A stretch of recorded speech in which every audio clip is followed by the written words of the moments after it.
What is up, Amazon sellers? Welcome back to the Sunday edition of the weekly Amazon Q&A show, where we share some e-commerce news, some stats, the occasional business maxim, and of course, the most important thing is we answer your questions about selling on Amazon, especially as Q4 starts to heat up. So if you've got a question about retail arbitrage, online arbitrage, wholesale, or perhaps you just have a curious Keepa chart, well, let us know, and we are here to help. Now, for those of you who may be new here, my name is Chris Grant, and to my right is my rectitudinous co-host, Chris Rasick. Chris, how is your weekend treating you, sir? Weekend's not bad. Although I did get a notification on my phone that said we may have up to 10 inches of snow. Wow. Yeah, that was like kind of like shake the phone, like double check your location and whatnot. But it's fitting because I'm realizing this is going to be a long 6 weeks because just over there it went Home Alone, Home Alone 2, Home Alone 1 again for a second time, and now they're watching Elf. So God help me. Yeah. It is too early for that. Those kind of movies do not start until Thanksgiving in my home, fortunately. And I mean, heck, I got boys too, and they're like, is there fighting? Then I don't really want to watch it. I blew their minds when I told them. By the time the second Home Alone was on, I was in there for just a brief time, and I told my little one, I said, Piper, I said, did I ever tell you how much I absolutely hate this movie? And her face just dropped. She said, what? And like all three, my wife and the two girls, were just like, what? It threw the household into an upheaval a little bit, but boy, I despise the Home Alone movies. So interesting. So I like the first one. The other ones, yeah, I can do without the others. Now, I'll tell you what. While we're on this topic, could you settle a debate for me? Yes, it is a Christmas movie. Die Hard is a Christmas movie. Thank you. Absolutely. Thank you. Die Hard is a Christmas movie. I don't know why I have to have this argument every single year, not only with people in my own household, but with strangers on the internet, to let them know that if they don't think that Die Hard is a Christmas movie, they're stupid. Yes. I get very into the holiday season when I have to argue this point. I figured that's where you're going with that. We didn't rehearse that, by the way. That's just, I am a staunch defender of the first Die Hard, just the first being a Christmas movie. Yeah, I agree. I mean, the man is trying to reconcile his family on Christmas. I mean, what is more Christmassy than, I mean, that is the plot of every single Hallmark Christmas movie that I have ever had the displeasure of watching. Exactly. Yeah. I mean, what goes on? What John McClane goes through at Nakatomi Tower? Jimmy Stewart's got nothing on him. Exactly. All right. Let's get into some news. We've got some interesting news this weekend, and of course, we want to answer your questions, whether they are our takes on classic movies or anything Amazon. We are happy to offer you an uneducated opinion on just about anything. So, and good to see everybody. Very first thing. Marketplace Pulse, which is one of my favorite outlets for Amazon related news, came out with an interesting article. And the premise is basically Amazon is no longer a retailer. No kidding. But Amazon's retail business now accounts for just 40.5% of the company's total revenue, which is a new milestone in its evolution from online bookstore to a commerce infrastructure provider instead. So in Q3 of 2025, Amazon generated $73 billion from combined online and physical store sales. So that means Amazon Go stores, if any of those still exist, the Amazon truck, if that still exists, and Whole Foods. While it's service businesses, now this includes third party seller fees, this includes advertising, subscriptions, AWS, which everyone should know what that is when the entirety of the internet went down just a few weeks ago. And its other categories delivered $107 billion in top line revenue. Now, this is not really news. It's just an interesting new level in this news. This has been a consistent trajectory for years, but this is a significant milestone. 60% and rising of Amazon is now providing services rather than actually selling physical products. Amazon's advertising business alone generated $17.7 billion in Q3, representing a 22% year over year growth and now accounting for nearly 10% of total revenue. So if you're like, well, why is Amazon trying to get the NFL and why are they trying to get the NBA and all these movies and et cetera and so on? Because it's digital shelf space more than anything else. The advertising network now reaches over 300 million people in the US across Prime Video, across Twitch, Fire TV, live sports, and third-party websites. Without this high margin advertising revenue, Amazon's retail business would actually be operating at a significant loss. And makes it an essential subsidy for their broader retail operation. Now, I want to break this part down a little bit. I'm gonna read in between the lines a little bit. Amazon's retail arm actually runs at a loss. It's actually a good thing, okay? And I'll explain why. All right. If Amazon's running their retail arm at a loss, in my opinion, that is a moat for third-party sellers. Yes, even arbitrage sellers. Okay. Not only do they need advertising fees, but the fees from seller services, okay, FBA fees, pick and pack fees, referral fees, et cetera, and so on, was $42.5 billion in Q3 alone. Right. It is more than double what they make in advertising. That is our moat, like them or not. Okay. And I understand that, the fees suck and all of that stuff. But that is the reason that arbitrage is not dying. They're not pushing sellers out, no matter what anyone has to say on social media. Sellers also now account for 62% of units sold on Amazon, which I told that to someone.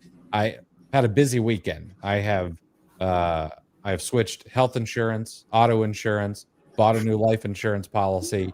That's been very, very busy. But I told my new health insurance agent how much third party sellers sell on the Amazon platform. And the guy you could hear his jaw hit the desk. He had no idea. He just thought that he buys from Amazon. Now they say that Amazon collects roughly 50% of their revenue through various fees from sellers. We have to remember that includes advertising fees for private label, for wholesale, etc. It is much less for arbitrage sellers who are not doing PPC and giveaways and Vine and all that stuff. But the marketplace is also just one component of Amazon's expanding infrastructure play. They also are now doing cargo and last mile delivery, all kinds of things. Amazon is also quietly accelerating their business to business offering. Amazon Business had a $35 billion annual run rate when it was last reported in 2023, and that is now likely over $50 billion, which is a not insignificant share of total gross merchandise volume, and a growing segment. And matter of fact, we talked about this already, where Amazon is making, it seems, more plays into that market by offering us discounted fees for selling B2B. Um, and finally, 7 years ago, retail represented 60% of Amazon's business. 4 years ago, it crossed below 50% for the first time. So this is sort of accelerating. And I would imagine, I don't know how long it'll be, but eventually Amazon's retail arm is going to be just a third of their entire business. Yeah, man, that is that's a lot to unpack. But number one, if you take one thing from this, this absolutely demolishes the argument that Amazon's trying to get rid of third-party sellers. No question about it. You can give me all the anecdotes that you want, but this is raw data, and it's basically irrefutable. It's amazing how related so many of these news pieces have been over our last 3, 4, 5 shows. This is all connected. We've talked about AWS, how big that is, and people, more and more people are starting to realize how big of a revenue generator that is. This is a good, it's interesting how this is like a marketplace wide digital representation of the concept of a loss leader. The fact that the retail arm would be operating at a loss, if it wasn't supported by the other pegs. That's essentially what a retail store does with a loss leader. They draw you in with the sale, they draw you in with the low prices, and then they want to keep you in the walled garden, so to speak, with everything else that they have to offer. It's pretty interesting. Another thing this does is it's going to prolong the opinion that customers have that Amazon is a place to buy things at a low price. They are in fact a discount retailer. And it's funny because that came up, and there was some pushback on a show a few weeks ago. But I think we're a little bit too close to this situation to realize what the consumer sentiment is, and still is, that Amazon is a place to get things cheap. And as long as that remains top of mind in the customer's mind, Amazon's going to remain the first place they go, which is very, very good for third-party sellers. Absolutely. Yeah. This is, I don't know. I found this article incredibly interesting. And yeah, I think, I don't know, future's bright, in my opinion, for third-party sellers. And the fact of the matter is, you're absolutely right. The consumer sentiment is still that Amazon is one of the cheapest places on the internet. Now, I know Luke shared an article where they did a study, and it said Amazon increased their prices 12%, whereas Target and Walmart were around 5%. Funnily enough, that article did not link to the actual study. Probably says funded by Walmart right at the bottom of it. And we have no idea what kind of data they used. But I think one of the other things too is, people are talking about how we're in a K-shaped economy right now, and everyone's hustling, everyone's trying to keep their jobs, everyone's trying to, make an extra buck.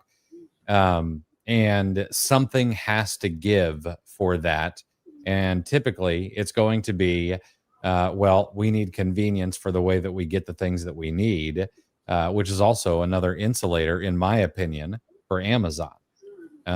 If you're running around, working a job and a side hustle and taking kids around to sports and all that good stuff, you don't have time to go to Walmart. And plus it's just horrible to have to go there. Um, so I think we're in a good position, especially with the number of sellers dwindling on the platform. Yeah, a number of sellers dwindling, and it seems like every single year we get another percentage point or two of the percentage of third-party sellers responsible for the sales and revenue on Amazon. I think it was high 50s, and it seems like it ticks up 1% like every year. Yeah. All right. Let's see here. All right, we want to answer some of your guys' questions, and then I do have some other very interesting news, in my opinion. Hey Joe, what's going on, man? It's good to see you. Hope you're doing well, man. All right, Adam. So have you guys heard what's going on with the used buy box with media? I can't say that I have. Chris, have you heard anything about the used buy box with media? No. Adam, I'd love to hear more. I wonder, is it a replay of what's happened in the past with the used buy box and them not showing it, or I'm curious. But now Amazon charging for API access. Yes, definitely heard of this. Shared it on social media a couple days ago. Honestly, this doesn't surprise me. It's it is, from what I understand, the most expensive API access like out there. However, Amazon's got themselves a bit of a walled garden. And I mean, honestly, I'm surprised it took them this long to do this. Now, from what I hear from some developers is the fact that, oh, well, what really sucks is how crappy the API is. So hopefully that shores up the API, number one. But secondly, the other thing that's going to happen is these costs are going to get passed on to the user. You're looking at a minimum of, I think, $10,000 a year for like 200 million or 250 million get calls, and then could be up to like four or maybe another $1,400 per month. It's going to be a significant amount of money for some of the softwares out there. And I would imagine even some of the softwares who promise no price increases are going to have to put that price onto the consumer. Now, there are companies that don't use the API, and those companies will be able to either sidestep this, or they will be able to use this as cover to increase their prices without the underlying increase in cost from API access. I mean, does this suck? Sure, but not a whole lot you can do about it. And if the cost is spread out enough, hopefully the price increases will be minimal at best across softwares. Um, and hopefully Keepa doesn't raise their price since they don't use the API, but they could, and I would pay it happily. Yeah, we'll see. It depends on to what degree prices increase. I've already, like, in my head, I know there are things that I could cut out. I have a lot of tools that especially as tools develop. I mean, constant improvements. The flip side to the tools that you use making improvements is most of the time it creates overlap with other tools. So I know there's probably a way that I could, even if the increases are significant, I could probably reduce the impact quite a bit by just kind of getting out of my comfort zone. Yeah, absolutely. I was actually thinking about that over this past weekend. There are two tools that are probably on the chopping block for me. And that would be about $100 a month savings. The other thing that is interesting right now is the ability for people to create their own bespoke tools is easier than it's ever been. Mm-hmm. I remember 5-7 years ago, there were big sellers who would hire developers and spend $50,000-$100,000 to create these bespoke tools, And for people in wholesale, it was even a way that they'd be like, yeah, this is something we have that we've built, just for our customers. And that moat has gotten so small. You can spin up a Google Chrome extension probably in a couple of hours if you just prompt AI correctly. Hmm.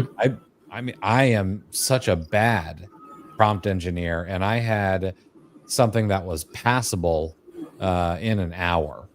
So I can only imagine what people like Nick Spizak can do, when he decides to lock in.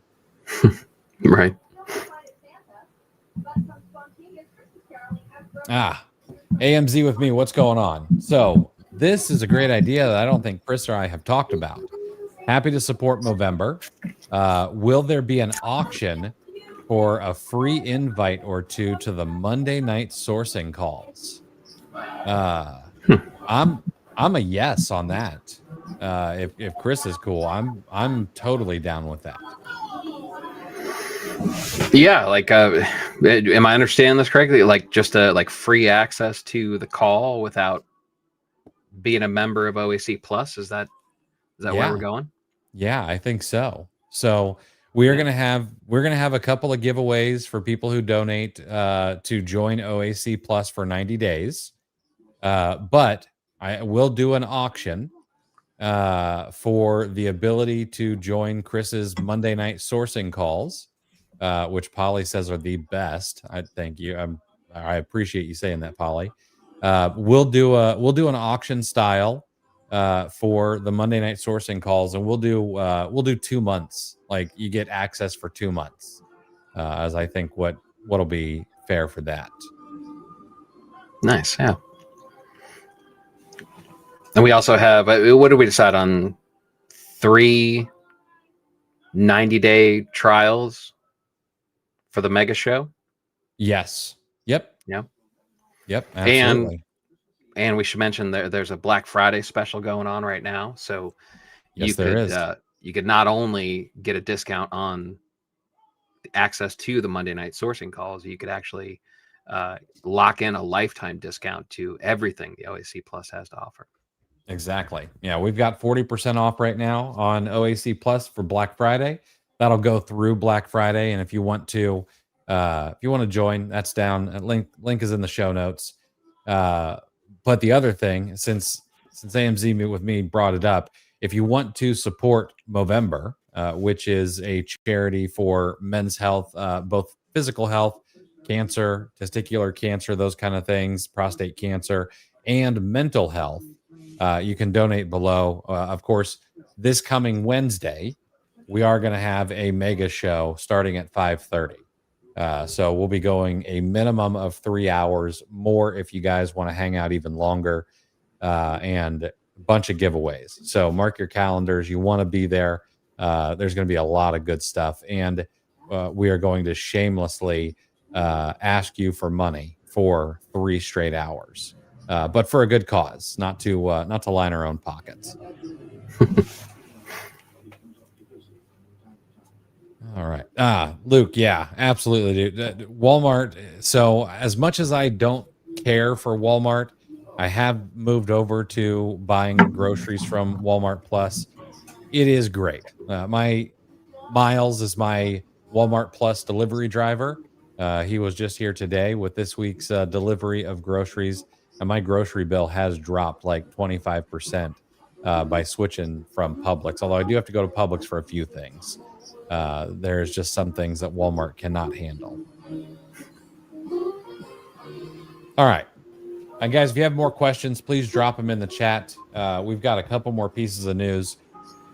We have talked about this once already, but I thought it was a good idea to bring it up again because we're starting to see this data not just from one place, but most consumers plan to maintain 2024 spending levels on Black Friday and Cyber Monday. So consumers across the U.S. plan to spend nearly $80 billion online and in-store during Black Friday and Cyber Monday, which, and we've reported this once already, that's an increase of about $20 billion compared to last year. But this time, this study comes from OmniSen. The last one was from like a credit card company, which wants you to spend money. So uh, over one third or 34% of consumers surveyed said they've already begun holiday shopping. However, nearly one quarter or 23% plan to wait until Black Friday and Cyber Monday to shop for gifts. And Gen Z, 32%, most heavily are going to be leaning into late season purchases. We've got a long way to go still. So if you're cutting prices right now, you may want to hold on just a little bit longer. Of course, apparel and shoes rank the highest as the top purchase category at 41%, followed by toys and video games at 31% and electronics at 30%. 35% of shoppers plan to shop mostly online. 36% plan to mix channels, both in store and online. And here's the thing that surprised me: baby boomers are the most digitally reliant this holiday season. 40% of baby boomers plan on shopping online only because of its ease and predictability. Um, In-store enthusiasm, though, is climbing among younger groups. 27% of both millennials and Gen Z say that they're going to shop mostly in stores. And AI adoption is expected to grow even more this season. Just over half of shoppers, 53%, now use regularly or occasionally plan to use AI to discover savings. However, 56% of baby boomers said they've never used AI for deals. I mean, color me shocked. Um, but so here's what's really crazy to me is we just got to a little over 50% people buying from their phones and mobile devices like 3 or 4 years ago. However, AI has really only been around for like 2 years, and I mean, in a real way that most people can use. And 53% of shoppers are already using it. The adoption has been incredibly fast. Yeah, and you can see why. I mean, it was so easy to start using. The jumping off point. They just made it so easy. To just talk conversationally, and it's so effective. I mean, I'm constantly giving examples of why perplexity searches, how they're faster and more efficient than Google searches. Google just doesn't get the context of what I say, what I pop in there, and we kind of all collectively became better at phrasing our questions to try to get an answer from Google, without retyping it and rephrasing it and searching through pages and pages to try to find the answer, but when you can just do it in one shot and AI understands the question, and the context behind it and just provides a thorough answer, I mean, how can you not start relying on that? It's made things so much easier. This is again, this is crazy that that the holiday shop, it's like a crimped hose. It's just kind of leaking out, and we saw Prime deals, was basically just regular stuff. There was minimal holiday shopping, so it's just kind of building up, and once that hose gets uncrimped, this could be like really late massive Q4s. So for any sellers out there, if you think it's been a little bit slow, or you're kind of underwhelmed, yeah, Chris is right. Don't give up hope yet, because it could be a last minute thing where the orange bars just start reaching for the sky.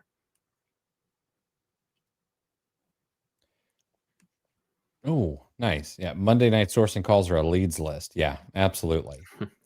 Segal, used buy box for media given more often to FBM sellers.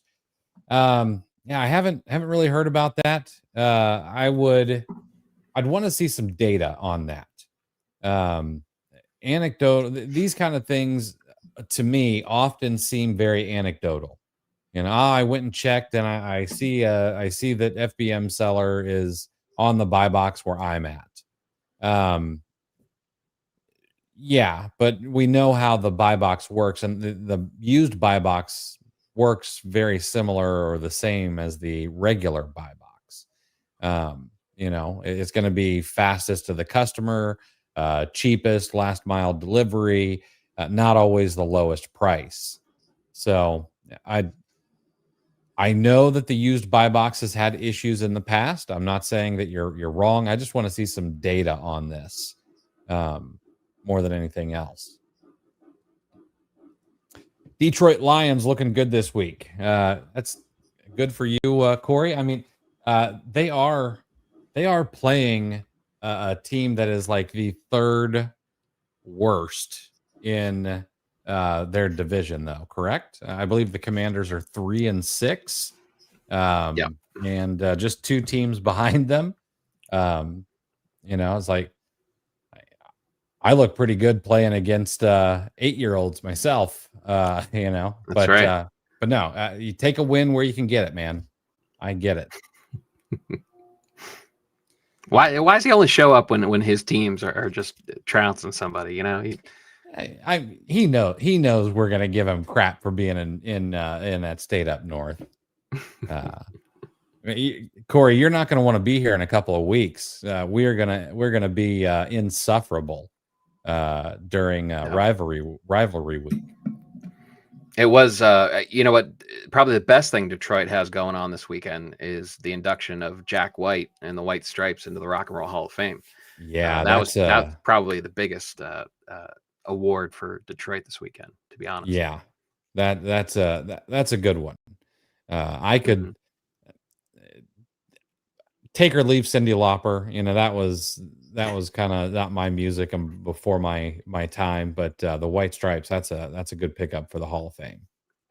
Yeah, and nobody's going to know. The vast majority are not going to know. But finally, Warren Zevon was elected to the Rock and Roll Hall of Fame, which is long overdue. It's this is the equivalent of Mattingly. Finally, if he ever gets into the Baseball Hall of Fame, it's just if you listen to classic rock, it's like your favorite classic rock artist's favorite artist. That's who Warren Zevon was. So I was very happy he finally got in. Nice. All right, Heather, when an ASIN is in hazmat review, can I still FBA it without being approved to sell hazmat? No, unfortunately, you cannot. Once it's in review, you got to wait for that thing to get out of review before you can do anything except for merchant fulfill that item. Debbie, this is fantastic. I'm glad you're back from that section 3. That is good news. And Corey, you are not wrong. Boomers and AI is a bit of a toxic relationship. I hear that. All right. If you guys have more questions, please let us know. I got one more piece of news, but there was an interesting snippet in Amazon's Q3 2025 earnings call that I don't think a lot of people saw. And it's regarding the future of AI shopping. Amazon Rufus is apparently on track to deliver billions of dollars of incremental sales. Amazon's revealed that their AI-powered shopping assistant, which is named Rufus, and I did not know this, it's named after the first dog to spend workdays with their owner at Amazon. But Rufus has had 250 million active customers this year. Monthly users of Amazon Rufus are up 140% year over year, with interactions up 210% year over year. What's more impressive is that customers using Amazon Rufus during a shopping trip are 60% more likely to complete a purchase, and Rufus is on track to deliver over $10 billion in incremental annualized sales.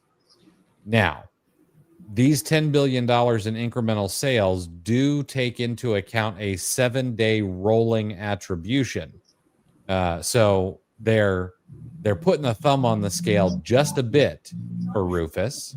But this is still interesting to know. Yeah, I mean, the key thing is the interactions. I've started using it on a regular basis.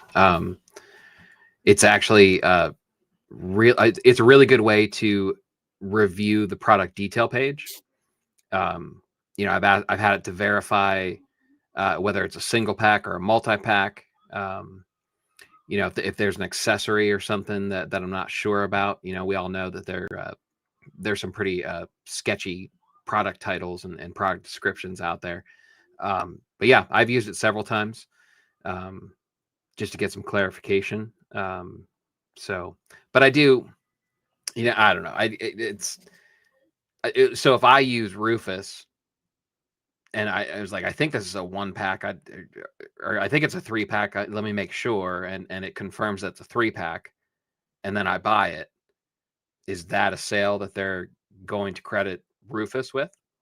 I would imagine most likely. Yeah.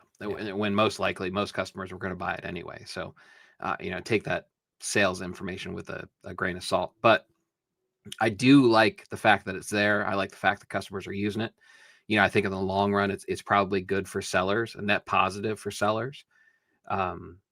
If there's AI there that can actually confirm some of the details, because just this weekend, just sourcing over the last couple days, there were reviews where people are just going by the picture. I assumed it was this and this is a scam, blah, blah, blah. And people are just kind of picking and choosing what they're looking at when they purchase, so any extra avenue of clarification, I think is definitely a good thing for us. Yeah, absolutely. All right, let's see here. DJ Crazy Jimmy, Amazon keeps adding stores from all these countries. Can I turn off the store so I don't accidentally get deactivated for something random? Yes, you can. I see Luke is here. I know that Luke has written a very nice post in the FBA Today Facebook community. I don't, if he's got a link to it, maybe he can share it in the comments. But yeah, you can deactivate things, and I would personally. Jimmy's in OAC Plus too, right? Oh, yeah, Jimmy, if you're in OAC Plus, it is in there as well. It should be. It's one of the a pinned messages. Post. Yeah, it's a pinned message in the general chat. Mm-hmm. Yeah. Yeah. Yeah. They're definitely giving Rufus the old eBay treatment for ad attribution. Which, if I guess we could talk about that for just a second. If you guys didn't hear, eBay is now going to attribute ad sales for it. Is it 7 days as well for ad sales? I know you're the one who reported on that. I think eBay is 30 days. 30 days. Oh man, that's rough. I think so. That's crazy. Yeah, that's a little too much. They saw those. They saw what Amazon's making from ad sales, and they wanted to pump those numbers up of theirs. Yeah. You know what? I did. Well, go ahead and read that. Let me see if I can find it. I'm not sure if I can clear on it. Deal Hunter, I've never used Rufus before. I may give it a try to see what is the gain of that. Do you think it can be used by sellers? Yeah. You can check some price history. It's not great. Keepa's 1,000 times better. You can actually set price alerts. I haven't had one come through that I've set up with Rufus quite yet. And I'd have to start looking for some other, ways to use it. But what Chris said, verifying some things, you could summarize the reviews if you wanted to. All the things that you might use ChatGPT for, you could do right inside of Rufus. And that'd be the way that I'd be using it right now. I highly doubt there's going to be a lot of people, share. Like, there's this account on Twitter called God of Prompt, and they share all kinds of prompts for Claude and ChatGPT, etc. I doubt that Rufus is going to have people creating prompts for Rufus um, on social media. So,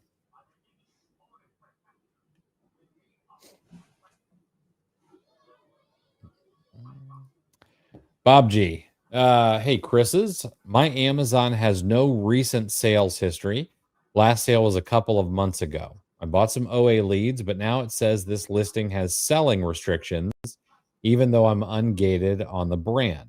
What can I do to mitigate this problem? Not sure what to do with the stock. Well, I don't know what the selling restriction might be for this particular item.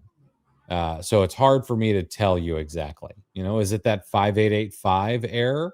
If so, that's a hidden generic, and there's not really anything you're going to be able to do but sell that stuff on another platform. Have you been regated in that particular brand?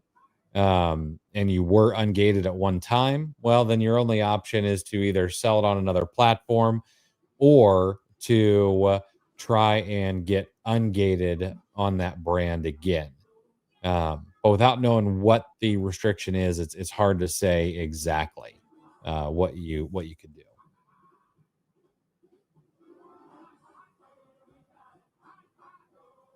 All right. What other questions, thoughts, concerns do you guys have that we can help with? I know it's Sunday. I know football's on, but we're here for another 15 minutes or so. Oh, I'll bring this up while we wait for another question here. We talked about, and we've talked about this before, but another article came out today from Reuters about how fragrance is the new lipstick index for the Gen Z. For Gen Z, it is the fastest growing buyer category globally. And what else did they say for this?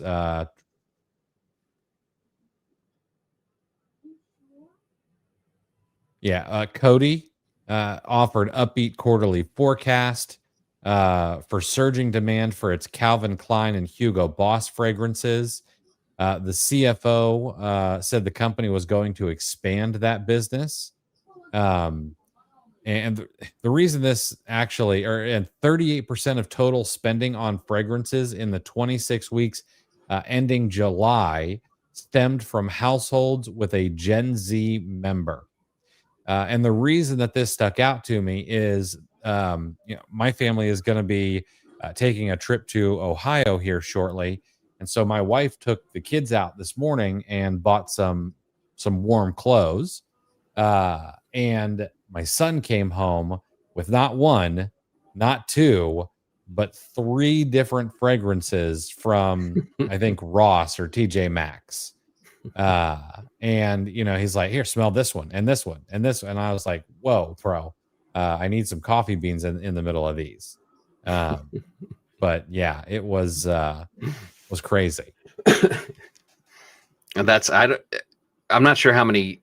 I mean, it would obviously I go through far less cologne, sitting on my desk all day now, but I'm not sure how long 3 different bottles would last me.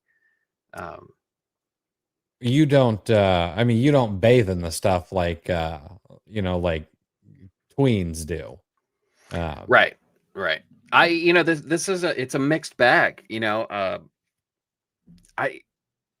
They virtually across the board, teens and the youngins need to smell better.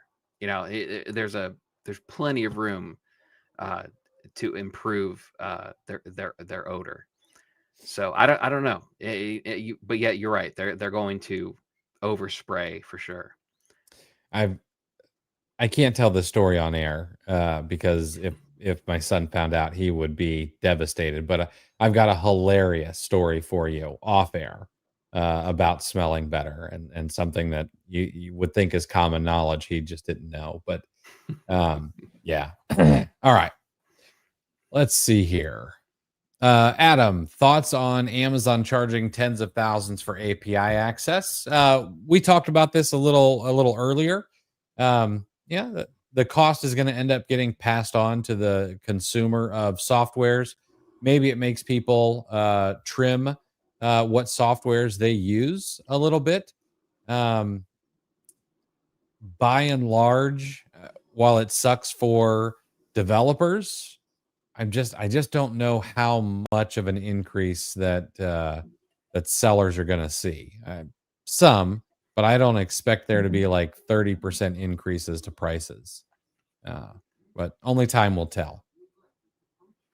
Yeah, I mean, the thing to remember is, not everybody is in the position that Keepa's in, to where if Keepa raise their prices, they basically have a monopoly over, the niche, the lane that they're in. Mhm. So there is, even if they do have increased expenses, they still, it's still going to be in the back of their minds that they have to remain attractive to the third party seller, because they're going to be aware that anybody with competition, it's a delicate balance between, recouping some of the increased expenses versus, the customer retention. Mhm. Bob G, I can see other FBA sellers on this listing. I'm ungated on the brand. It just says this listing has other selling restrictions and it doesn't specifically mention what I need to sell the product. I mean, that may just be, unfortunately, that happens sometimes on ASINs. I don't know what to tell you or why they may have closed off that particular ASIN. One of the things that I think most people should do is they should probably try to list the product before they buy inside Seller Central just to see if these things pop up. You could open up a case with seller support and see what the issue might be. That's probably going to be like talking to a brick wall, and you're probably not going to get very far, uh, but it's worth a shot. But at the end of the day, I would imagine you're probably going to end up needing to sell these particular items on another platform. Polly, what are the top 3 things I should be tracking in my inventory management each month? Great question. Um, so here's my opinion, and Chris, I'd love yours as well. One, um, I would, and all of these are going to be ways that you can leak money, honestly. But one, whether or not you receive all of your inventory that you purchase, and whether it's received in good condition. We don't believe in returning inventory here. However, if they send it to you broken, that's the caveat. That stuff can go back. That's their fault. But that's a very easy way to plug some holes in the boat.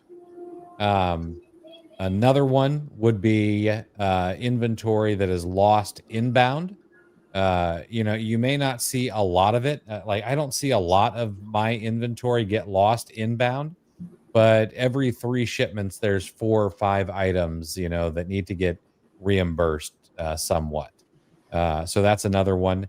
And then I would also make sure to be checking your stranded inventory.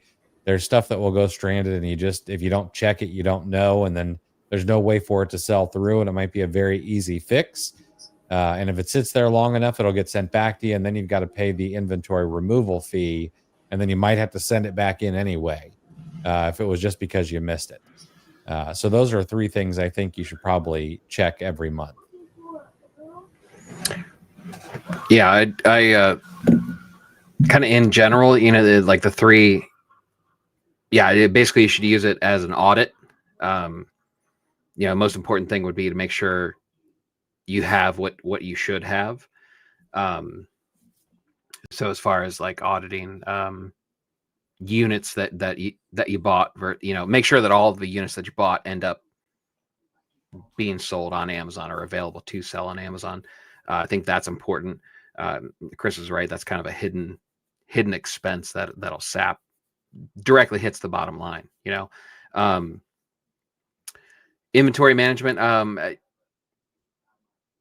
It's probably better done in Seller Central rather than like an inventory management tool. But you definitely want to keep track of inventory age. Unless you have some automation set, as far as like a liquidation process or whatever. But you basically want to monitor whatever your liquidation strategy is. So you need to know the age of your inventory for that reason. Long-term storage fees. You need to keep a grasp on those. That's why another reason it's important for inventory age. I mostly do that through Seller Central, though, to be honest. And then I like inventory management software specifically for profitability.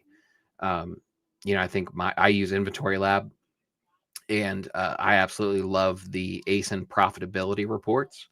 I think it's important to know what the 20 is out of the 80-20. 20% of your ASINs are probably driving 80% of the profits.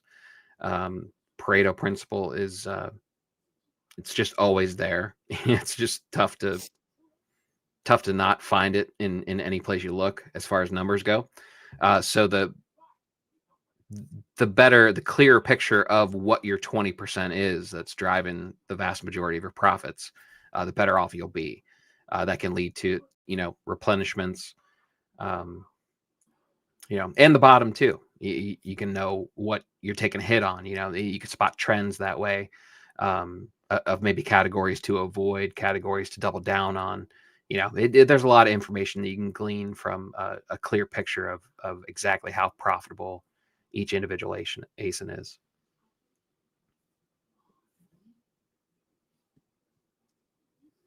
All right, we're going to get to some of these other questions. There's something though I want to, and I've said this on social media, I think once or twice already. But for those of you who may have offshore talent, and what I mean by that is you've got a VA, you've got a team member over in the Philippines, please go check on them. I shared a video of the super typhoon that is hitting the Philippines, and it is nasty. I've talked to everyone on my team so far. One of my team members had to take half the day off on Friday to tie their roof down to make sure it didn't blow off, and they're worried about landslides and things. Talked to some others today, and they've got intermittent power outages, but they live up pretty high, so they're not worried about flooding or anything. But it's this super typhoon is nasty, and they just had another one roll through not too long ago. Like they're not getting any breaks. So please reach out to your folks, make sure they're okay. Hard for us to really do anything on the other side of the world, but it's still the right thing to do. All right, Bob G. Your account does not currently meet the criteria required to list these products due to account metrics, distribution pathways of the brand, or other factors. All right. So it sounds like this particular brand may have a deal with Amazon where you've got to hit certain metrics before you can list this particular product. I don't know if it's going to be that way across their entire brand or maybe just some of their keystone products. I'm not really sure, but this does happen on occasion. You're gonna have to wait. It's actually used to be something that was more prevalent. There would be brands all the time that you couldn't get ungated for until you hit these unknown metrics, and then all of a sudden you could just sell them. Wouldn't surprise me if that's still the way it is for some things. And I wonder if anything would change after Q4. Yeah, it's very possible. Yeah, see, that's the other thing. It very well may. Amazon. We don't talk about it enough, I think, but that is one of the things that happens every Q4. When you see an increase in sales, well, that's like a magnet for scammers. There are more people that want to hop in and sell counterfeit products, sell products that maybe they've stolen, and Amazon has to fight that back every single year. Mm-hmm. All right, Bob J. I'm trying to sell in the electronics category, and I'm worried about people doing switcheroos and fraud returns on me. How can I mitigate this and effectively track my serial numbers? Well, just add all serial numbers are tracked to your store name, and that just mitigates the whole issue. Now, I kid. uh, um, man, I don't know. I don't know how useful it is to track all the serial numbers on things. You know, I mean, easiest thing would be to throw it in a spreadsheet when you get it, and if you get it back and the serial numbers don't match, then file a complaint or something like that. Uh, or just make sure that your margins are really good to be able to eat up those fraud returns. Whenever I sell electronics, I've never really seen the returns be high enough for me to go and track every single serial number. And I do try to make sure that the margins are a bit heftier on electronics, for those kinds of problems. Margin cures a lot of ails. Yeah. I mean, you can't eliminate it. I mean, it's going to happen a certain percentage of the time. Just like if you sell clothing and shoes, you're going to have a return rate that's a crooked number. It's not going to be zero, and there's nothing that you can do. Yeah, I think the efforts. Yeah, I think people talk about the negative stuff. I think that's stickier than the reality of it. I think people just get angry about it when the ROI is still positive, for however many, whatever the units were that they sent in, but it just kind of gets under our skin, that one switcheroo that we get. It's easy to forget about the 9 profitable ones, and to realize that you still ended up on the profitable end of things for that buy. So, yeah, I think we kind of make more of it. When do you FBA versus FBM, primarily with retail arbitrage, but in general as well? I think you need to think about your lifestyle and your ability, number one, before anything else. So, like, be honest, for me, merchant fulfilling, it does not fit my lifestyle and my business. I don't have the ability to do it currently. Now, I have in the past, and we have gone very hard on merchant fulfilled in the past, but in my current season of life, I just cannot make it happen. Uh, maybe next year, the year after, I'll be able to do some more of it when I can get my youngest to focus for more than 5 minutes and pack a box, pretty well. But if you're doing retail arbitrage and you have the ability to merchant fulfill a ton, I think MF season starts in about 3 weeks. I think if you are shipping regularly and doing optimized shipments, I think that you can continue to ship to FBA and be able to sell things before Christmas until probably the middle of November. Now, it's not going to be there for Black Friday, but it'll be there before Christmas time. Once Black Friday gets here, it is merchant fulfilled season. Everything should be listed, merchant fulfilled. You should be ready to ship it out. Have 0-day handling if at all possible. Do all the right things. And I would be listing, if you're doing retail arbitrage, I would be listing items in store before you check out. Like, I would list as I put things in my cart. And you'd be surprised how many things will sell before you walk out of the store. And good luck keeping track of the inventory in your head of how many you bought and how many you've sold until you get home. Now, there is a caveat to that. Okay, a lot of people think that Q4 ends on December 24th. It does not. Q4 ends around the middle of January. So we will continue to ship into FBA. I mean, it won't stop,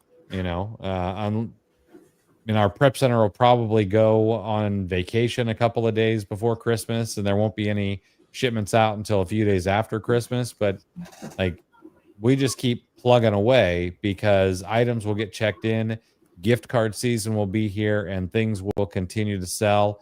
And often January is better than December for us, because we're willing to wait just a little bit, be a little bit more patient, and realize that when people have gift cards, it's not real money and prices don't matter. Yeah, that's a good point.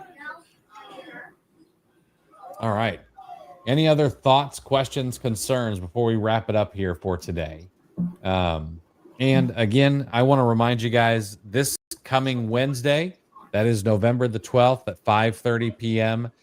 Chris and I will go live for a mega stream, a 3-hour plus live stream, where we're going to be giving you guys a ton of giveaways. We're going to be giving away coaching. We're going to be giving away memberships to OAC Plus, giving away software, courses, all kinds of things. And we are going to be asking you for donations to Movember, and raising money for a good cause. So I would highly suggest that you come spend some time with us, win some prizes. Chris, you got an elevator pitch handy? Yeah, you know what? We're an hour and 2 minutes into this, an hour and 3 minutes now. And the reason that I'm doing that is because at an hour and 3 minutes worldwide, we lost 63 men to suicide while we're doing the show. Globally, once a minute, we lose a man to suicide. And in the US, the numbers are somewhere between 3 out of 4 to 4 out of 5 suicides are men. And Movember, it helps start conversations. The 3 most important words in suicide prevention are, how are you?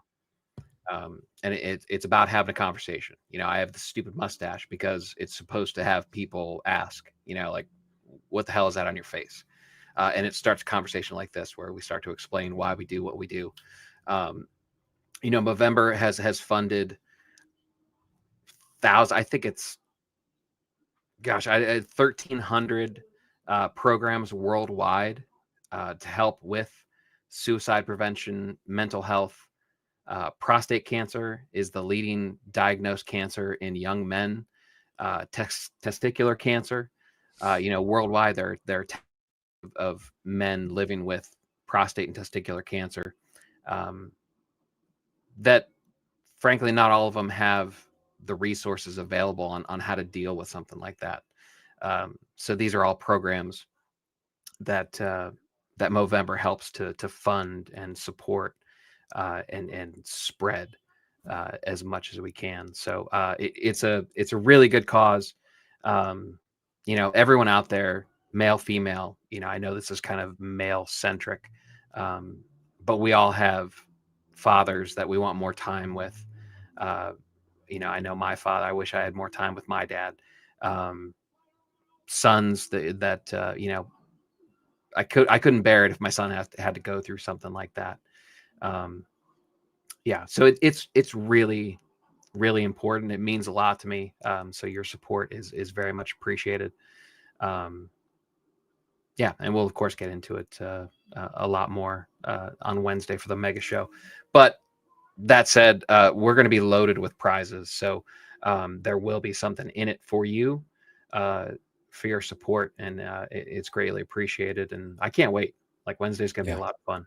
It is going to be a lot of fun. I want to circle back to what you said. It really should be about opening a conversation. And I know that this is an Amazon show and it's about selling stuff on the internet, but this is bigger than that. Like, I was speaking to somebody recently, and they were talking about how parents don't really discuss this kind of stuff with their own children.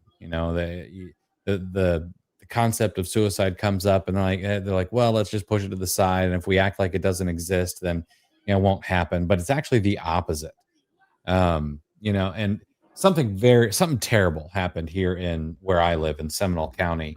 In the course of 1 week, 3 kids, um, a middle schooler, 2 high school students, they decided that they were going to end their own lives. None of them were related. They did not know each other. It was 3 different schools. And of course, the superintendent sent out a note. And I was talking to this other person, and they're like, most parents will not tell their kids about this because they think that, oh, well, if they know about this, then they know that it might be an option for them. And like that's the wrong thing to do. And they were right. When I got the note, one of the first things I did was talk to my own boys, and explain like, here's what happened, and it is a permanent solution to what is usually a temporary problem. And we make, I don't like the term safe space, but one thing I'm very sure of is that we make sure that the house is a safe space to be able to bring anything up, whether that's feelings wise or difficulties, etc. Because we do not want to be one of those parents who either comes home to that or gets that phone call. And so if you've got boys, 2 out of 3 of these kids were boys. So if you got if you got girls, whoever it is, please have that conversation. It is incredibly important. Yeah, we've me and you have joked offline in personal conversations, just when we talk parenting, and I've told you before that it's very difficult to remember that their brains aren't fully formed, like when I'm frustrated over, telling them for the 17th time to do something. But that's not completely unrelated to stuff like this, and this isn't completely unrelated to selling on Amazon. As much as you might think that this is off topic, this is a lonely business. Mhm. The undercurrent of everything that we talk about when we talk about how important networking is to build a community, to have somebody to talk to, because it's tough to find peers. I can't even talk to my family, that I'm still telling relatives this will be the 5th Thanksgiving in a row that I have to explain what it is that I do. So it's tough to have peers. And in the society that we're in, it's getting lonelier, and these kids, their brains aren't fully formed, and they don't necessarily realize that what they see on social media is just the greatest hits, and they see these lives, and they see these friends or these idols or these people that they look up to living these wonderful, apparently wonderful lives, and it makes them feel worse about their life, and they don't realize, they don't fully understand what social media is. There are adults that don't even understand it. I mean, I'm not blaming the child, but that's why these conversations are so important. And the ability to have them, and to have an environment that uh, fosters those conversations, because it's, look, I if anybody has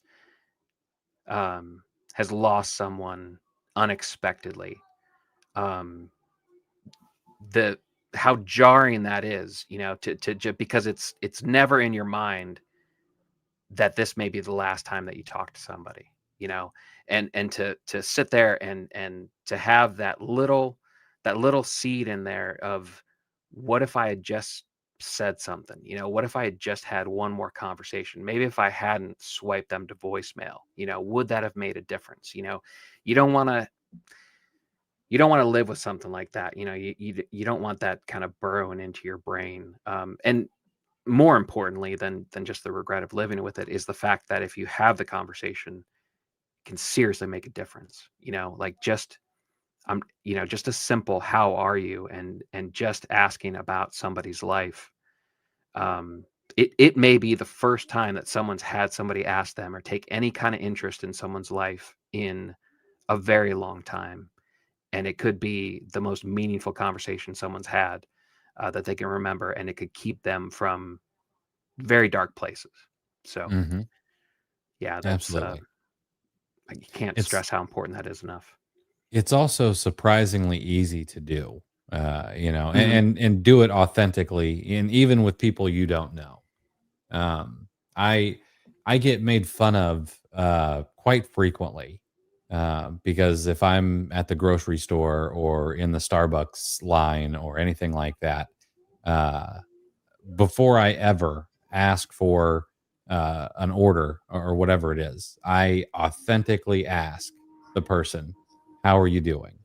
Hmm. And and people they're like, "Well, they don't care." Well, I don't know that, and what is an extra 5 seconds just to let someone know that, hey, I'm not here just to use your service. Like I actually, I give a crap. But Yeah, anyway, it just we'll talk. a little bit of eye contact, and just to let them know, it's probably the most meaningful "how are you" that they're going to receive all day. And I mean, we talk about 1% better as entrepreneurs, and why can't we do that in our lives? That's what I do this for every single year. So 13 years that I've been growing these mustaches and raising money. It's because I feel like it's so it's so low effort to put some good out into the world, you know. And that's and whether it be raising some money, raising some awareness, having these conversations like we are now, to as simple as genuinely asking how your cashier is. It's just you're just leaving a little bit of good. You're making the world 1% better as you walk through it. It's not hard, but it can have a major impact. Mhm. Absolutely. All right. So guys, be here Wednesday at 5:30. We want to shower you with gifts and prizes. And we hope that you uh, do so in kind and shower the Movember Foundation with lots and lots of cash to help move the cause forward. Guys, thanks so much. Appreciate you hanging out with us. We'll be back on Wednesday to do this all over again with you.